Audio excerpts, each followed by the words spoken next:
Olá, pessoal! Estamos aqui em mais um Papo de Pesquisa. Hoje recebendo aqui Bruno Lousada, doutorando em Arquitetura e Urbanismo e coordenador da Geoespacialização do Instituto Jones. Seja muito bem-vindo, Bruno. Obrigado, Stefani. Eu sou Stefani Paiva. Saiu, hein? Saiu. Geoespacialização. Ô, trava-língua. Eu sou o Felipe Chicarino. Tudo bem, Stefani? Seja muito bem-vindo, Brunão. Obrigado, e você Felipe, que está nos acompanhando nessa prosa, muito obrigado pela sua audiência e paciência. A gente está aqui nesse produto novo. Eu não sei qual é a ordem dos... É um produto especial, é um produto especial, né? Dos 50 anos. Comemorativo. O IJSN, também conhecido como Instituto Jones, ou já pensando na internacionalização, o Instituto Jones, tá completando 50 anos e, como a Stefani falou, esse produto faz parte dessa comemoração.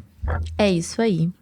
E hoje a gente está aqui recebendo o Bruno, né? Bruno, que vai contar pra gente um pouquinho desse trabalho da geoespacialização. Cara, entrou na massa. Agora eu aprendi. Mas antes, como fizemos com todos e todas que sentaram nessa mesa, tem aquela perguntinha que a gente precisa fazer. Bruno, vamos fazer uma perguntinha aqui, vamos saber se ele vai responder, né? Pensando aí que o instituto, né, essa instituição, esse senhor de 50 anos... Senhor não, Stefania, é um jovem rapaz, assim, já é um jovem, senhor, pô, eu tô quase chegando lá, eu também. Me sentindo mal, né? Lembra, não? Senhor Chicarino? Esse rapaz, esse moço de 50 anos... Pensando aí na instituição, né, no Instituto Jones, como esse jovem rapaz de 50 anos, sendo ele um corpo, né? Como que seria, o que seria a geoespacialização neste corpo, Bruno? Conta pra gente. Que pergunta fácil, assim, logo de cara, né? Bom, queria agradecer primeiro o convite e dar um alô para todo mundo que está assistindo. Bom, vou pensar aqui de uma forma diferente, né? Eu não vou nem falar nada, porque a última vez que eu soltei um pâncreas aqui, me julgaram, então eu vou só ouvir o Brunão. O Deleuze e Guattari, eles colocam que são filósofos franceses, né? Eles colocam que, como a gente trabalha com a cartografia, que é geoespacialização, tem gente que fala geoprocessamento, mas a gente trabalha, na verdade, com mapeamento e mapeamento cartográfico, né? O Deleuze e Guattari falam que cartografar é você conhecer à medida que você se insere nas coisas, né? Se insere nos lugares, você vai mapeando, e para isso é importante o sentido do tato, né? A partir do momento que você tateia, é que você não só sente os objetos que você está cartografando, mas você se sente a si mesmo, né? Então, o sentido do tato, para mim, é o mais relevante nesse sentido da cartografia, né? E o órgão seria, a pele mesmo é um órgão, né? Sim. Nesse sentido, né? Que é o órgão que faz você sentir a partir desse sentido que é importante, que às vezes é esquecido porque a gente usa muito a visão hoje, quase tudo a gente só trabalha com a visão, né? Principalmente olhando nossas telas, né? E mesmo que a gente trabalhe com mapeamentos, que são coisas que a gente vai trabalhar com a visão, né? É importante a gente não esquecer desse sentido. Acho que o sentido do tato é o que mais relevante nesse como é que a sentido. ciência é mágica? A gente sai da geoespacialização e vai parar na filosofia. Viajei, né, cara? Não, mas eu achei isso fantástico. Achei uma ótima explicação. Eu achei também uma ótima explicação. Porque na hora que você falou do tato, eu comecei a pensar aqui nos membros superiores. Mas a gente não tateia só com as mãos, a gente tateia com os pés. A gente tateia com todo o corpo. Com todo o corpo. Exatamente. Então é isso. Você saiu bem dessa, Brunão. Saí, né? Nem precisou do meu apoio aqui do pâncreas. Se eu fosse usar outro órgão, acho que não fica muito bom. Você tá bem, cara. Mora sem placa esse pâncreas. Pois é, eu acho que você pode estar aí à frente de pesquisas da biologia, da filosofia, eu acho que tem espaço. E aí, agora sabendo, né, que a geoespacialização é o tato do Instituto Jones, conta pra gente, Bruno, como que é esse trabalho desenvolvido lá, assim? Quais têm sido as pesquisas? O que vocês fazem no dia a dia? Bom, o nosso trabalho diário, né, como eu falei, é cartografia, né? Então a gente trabalha com mapeamento de dados geoespaciais, né? Então a gente cuida mapear os equipamentos públicos do estado, as escolas, as unidades de saúde. A gente faz um mapeamento constante do arruamento do estado, né? As ruas, as rodovias, quando tem um acréscimo, né, de algum bairro, as ruas que foram criadas, e a gente vai lá e coloca no mapeamento para que essas coisas fiquem disponíveis para a sociedade, para outros pesquisadores, para os órgãos do estado que utilizam dessas informações também. Ou seja, inaugurou uma rua, ela não passa a existir só porque deram um nome para ela ou porque colocaram uma placa. Ela também precisa existir do ponto de vista da geoespacialização. Exatamente, ela precisa estar nas nossas bases de dados para que essas informações estejam de forma mais acessível, né, tanto para as pessoas que vão estudar alguma pesquisa que vai trabalhar com esses dados, quanto para subsidiar as políticas públicas do estado. Então, a gente estava comentando, né, as escolas, por exemplo. Então, o mapeamento das escolas é fundamental para você entender a distribuição das escolas no território, se elas estão atendendo de forma suficiente a população que habita naquela região, então se elas estão bem distribuídas, se estão em número suficiente.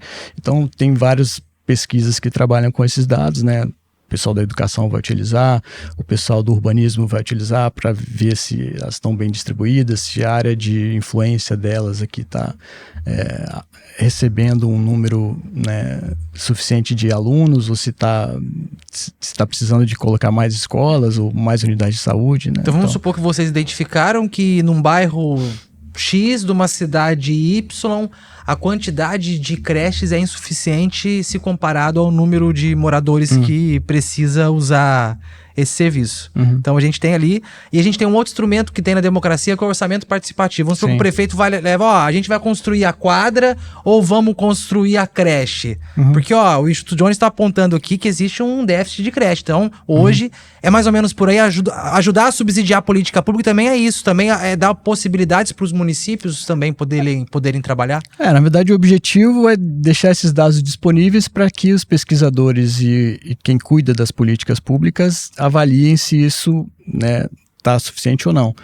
O que acontece é que geralmente as pessoas têm uma demanda por mais escolas, mais unidades de saúde, e em alguns casos essa demanda não faz muito sentido porque já tem ali uma escola, já tem o suficiente ali naquela região, né? Mas isso pode ajudar a definir a melhor localização para as novas escolas, a melhor localização para as unidades de saúde, né, com base nesses dados que estão disponíveis. Esse mapeamento, então, feito aqui, ele impacta diretamente ali no dia a dia. De quem define as políticas públicas, de quem define a construção das escolas, das pesquisas das universidades, né, que podem trabalhar com esses dados, e aí da sociedade civil em geral, né. Agora, a gente, quando eu estava numa experiência aqui no Instituto, na frente da ouvidoria, né? Que agora você está lá, né? Ouvindo também. Eu lembro que porque a ouvidoria no serviço público, ela não serve só para reclamar, mas também para sugerir, para orientar, para elogiar. E eu lembro que eu recebi algumas ouvidorias relacionadas à atualização de identificação de pontos. De espaços públicos, por exemplo. Então é isso, né? Alguém percebia, procurei e não achei, ou tá desatualizado, mudou de lugar, alguma coisa nesse sentido. Aí então cabe ao Instituto atualizar esse ponto. Tenta, na medida do possível, atualizar isso constantemente, né? E para que a sociedade... A gente recebe muitas demandas também, né? O que se tem aí é a localização das escolas, das unidades de saúde, e a gente tenta sempre manter isso atualizado, e a gente disponibiliza essas informações no GeoBases, né? Que é a infraestrutura de dados espaciais do Estado, que coleta essas informações e disponibiliza para a sociedade civil.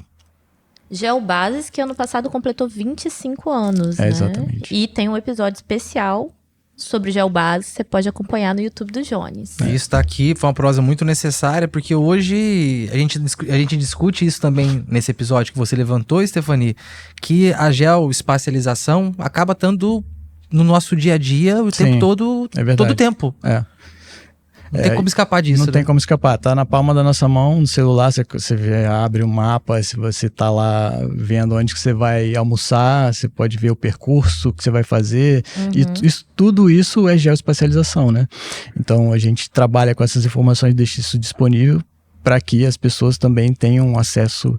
Eu estava lembrando aqui agora que a gente, em outras situações que a gente usa esses dados, né? Ano passado teve aquele evento em Mimoso que teve aquelas inundações e tal, e a gente utilizou os dados geoespaciais para fazer uma análise do impacto das cheias, né, das inundações lá, e a gente conseguiu delimitar a área que foi inundada e calculou a quantidade de domicílios, de escolas, de unidades de saúde que foram afetadas por essa catástrofe, né? Então a gente consegue, com isso, dimensionar também o prejuízo que foi causado por essa cheia lá. Então, todas essas informações são fundamentais para fazer esses estudos. Quando a gente fala que a geoespacialização está no nosso dia a dia o tempo todo, todo o tempo, não é à toa. Mas não tem a ver com isso, não tem não. Já usou o Tinder? Me disseram, não que eu conheça. O Tinder, por exemplo, você pode ali esticar a localização. Eu quero arrumar uma pessoa, sei lá, no interior. Então você coloca lá 80 quilômetros. Me disseram que é assim que funciona o processo de geolocalização da plataforma. Eu não sei. Ele podia dar qualquer exemplo, ele deu logo esse. Você podia ter dado do iFood, né? Waze, do iFood, né? Do Google Maps, né? Tem todas essas coisas usam dados geoespaciais e geolocalização. Todos esses aplicativos, né? Todos os aplicativos. Strava, né? Que é de corrida, que mapeia. Me lembrei de um exemplo que é um exemplo, inclusive, talvez ligado lá, Mimoso do Sul, que são os alertas, né? Que também é via geoespacialização, né? Sim, esse eu não sei muito bem, mas acredito que sim. E aí, a partir da previsão meteorológica, né, eles fazem uma previsão de onde que tem mais risco de ocorrer algum evento, né, suscetível à inundação, a deslizamento e tal. Até porque o mapeamento, né, das áreas de risco já é feito pela Defesa Civil e isso é geolocalizado também. Então eles fazem um mapeamento daquelas áreas que são mais suscetíveis e aí a partir daí a gente consegue dimensionar onde prever, né? Tentar prever onde que pode ocorrer. Mas o envio desse alerta, sim, o envio sim. O envio é feito, né? Sim. Eles têm um aplicativo, acho que você faz preenche um formulário, um pequeno formulário, da onde está onde tem uma ocorrência e envia para o alerta. E aí as pessoas recebem, né? Exatamente. A questão do trânsito, diariamente, quando a gente usa aplicativo para se deslocar de um lugar para o outro. Hoje, por exemplo, para vir para cá, eu vi pelo aplicativo que tanto se eu viesse por um canto que viesse por outro, tava tretado. Ia demorar do mesmo jeito. Mas às vezes você pode escolher, não, se eu for por aqui, o tempo é menor, então eu vou sofrer menos. Exatamente. Acaba fazendo parte do... Tudo isso faz parte do gel, né, que a gente chama do gel. Agora, uma outra atribuição do trabalho, uma outra atribuição de vocês, né, que contempla aí esse trabalho é juntar os municípios do interior do estado, todo mundo no recreio para poder conversar, é isso? Fala um pouco desse trabalho do DRS. Isso é outro trabalho que a gente você perguntou do que a gente faz, né? A gente tem um projeto de pesquisa que eu coordeno agora, que é o DRS, né? Desenvolvimento Regional Sustentável. Desenvolvimento Regional Sustentável. Isso. É um projeto que começou lá em 2019, que teve a participação de todos os municípios do estado, foram formados conselhos em cada microrregião para definir um plano de ação para cada microrregião, quais eram as demandas, né, de cada microrregião, visando o desenvolvimento regional sustentável. E foram entregues lá os planos de ação em 2022. E a partir daí, dos diagnósticos que foram feitos, a gente identificou que poderia avançar em alguns estudos.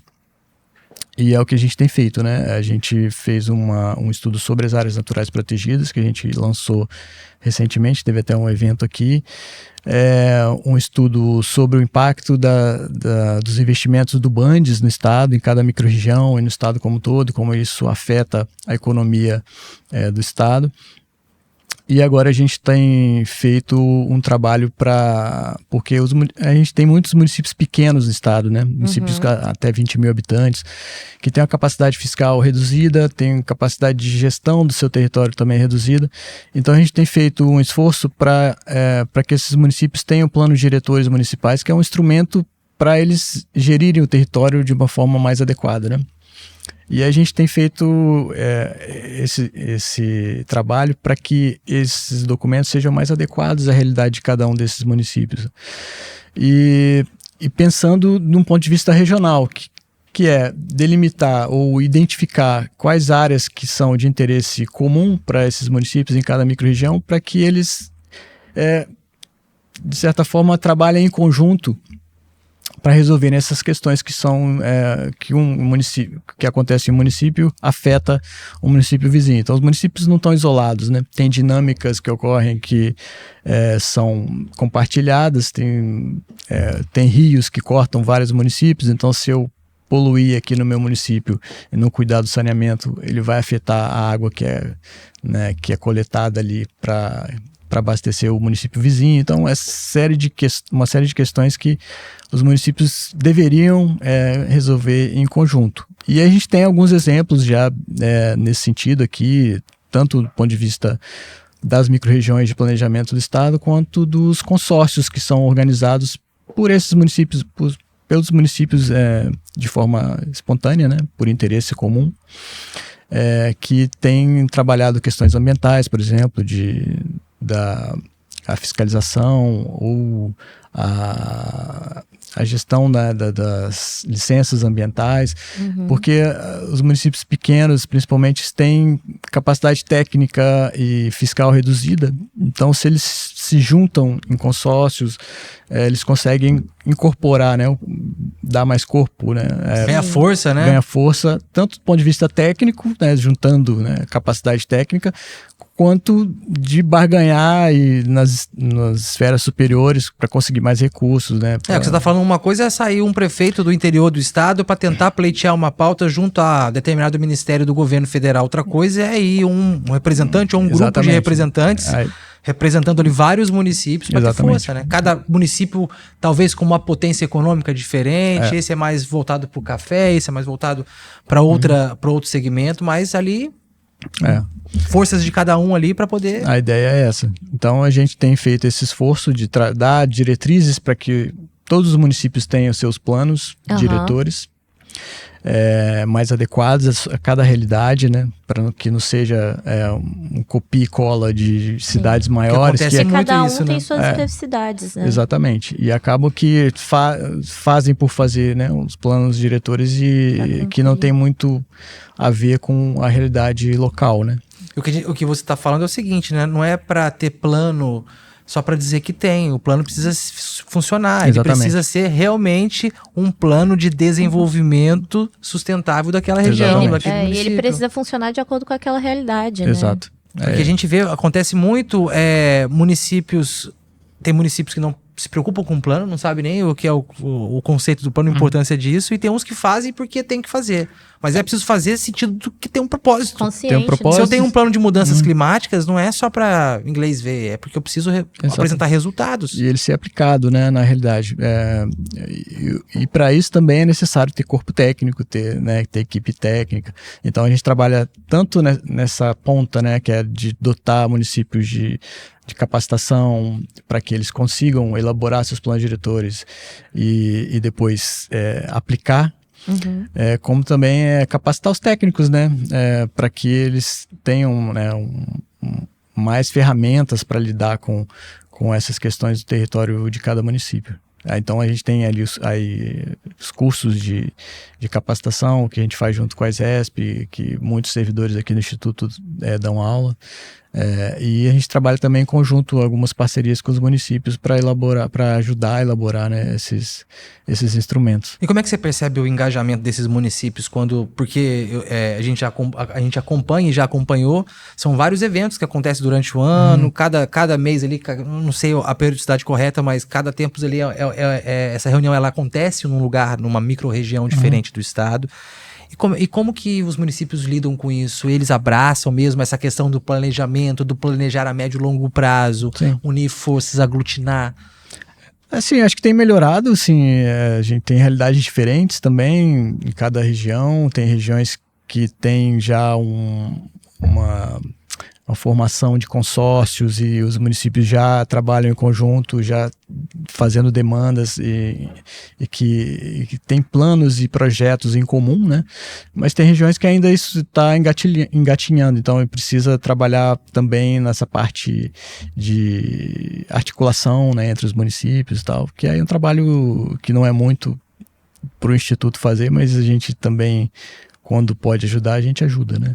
Mas isso tem realidades muito diferentes, né? Do Estado, mas eu acho que tem evoluído e os municípios têm entendido a necessidade de ter esses instrumentos e aplicá-los, né? Porque depois, quando eles não têm e as cidades crescem de forma desordenada e isso vai acabar gerando impactos que eles mesmos vão sofrer, vão ter mais, né, mais custos para recuperar o que foi construído, né, de forma sem planejamento, né? Pois é, Entender a importância mesmo, né, desse plano.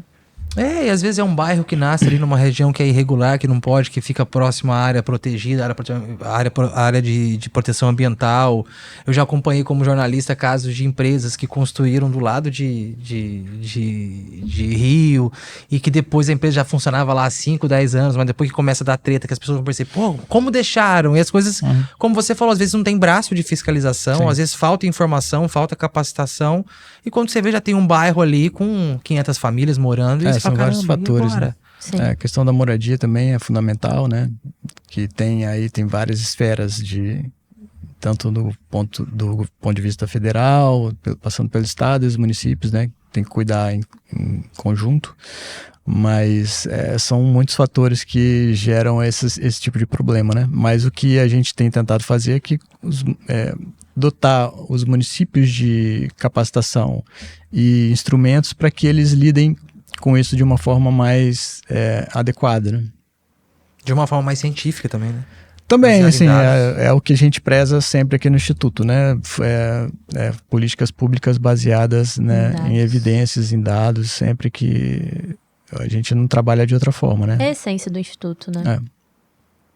É isso, esse rapaz de 50 anos só sai de casa se for para trabalhar com dados.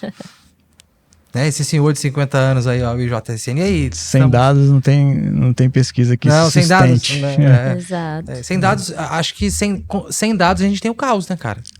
Em todos os sentidos. Sim. Em todos os sentidos. Sem dados, sem evidência, não tem pesquisa nem política pública que fique de pé, né? De opinião a opinião, o mundo acabou, né? É isso, né, Chica? Concluímos? Temos? Concluímos aí. Bruno, quer acrescentar alguma coisa? Contar algo mais pra gente? Quer tatear mais alguma coisa? Da coordenação? Não, acho que é isso. A coordenação trabalha em muitas frentes, né? De mapeamentos. A gente atende tanto as demandas internas, né? Daqui das outras coordenações, como também de outras secretarias de Estado. Então, e sempre que possível, e se for do interesse público, né, a gente atende a sociedade também. A gente não vai fazer um mapa para um indivíduo, mas assim, se é uma questão que é do interesse coletivo, do interesse público, a gente produz as informações que forem necessárias, né? Todas as publicações mencionadas aqui pelo Bruno estão no site do JSN, tá? Disponíveis para serem baixadas, analisadas, isso, né, Bruno? Tateadas. E no Geobases, né? A gente trabalha muito em conjunto com o Geobases, a gente disponibiliza via Geobases as informações que a gente produz, né? É isso. E aí, caminhando para os nossos finalmente, Chicarino, nossa última pergunta para Bruno. Queria saber, é verdade. Bruno, como que você visualiza aí esse jovem senhor, né? Como o Chicarino colocou, o futuro aí do Instituto Jones. Daqui a 50 anos, vamos colocar, vai ser um senhor centenário. Pois é. Eu espero e vejo assim, o Instituto cada vez mais ganhando espaço, né, nacionalmente e até internacionalmente. A gente tem tido até pesquisadores aí indo para fora publicar as pesquisas daqui e ganhando assim, protagonismo, né, nessas pesquisas e subsidiando as políticas públicas aqui do estado e também até nacionalmente, né? Furando bolhas. É isso aí. Muito bom. É isso aí, esse foi o nosso papo de pesquisa. Até a próxima. Deixa eu fazer algo aqui que ele não gosta. Até a próxima, galera. Beijo. Valeu, muito pessoal. Obrigado para você. Tchau. Muito obrigado a você que acompanhou essa prosa aqui para poder conhecer um pouco mais do trabalho aqui do Instituto internacionalmente já conhecido Jones dos Santos Neves. Beijo, fomos. Valeu.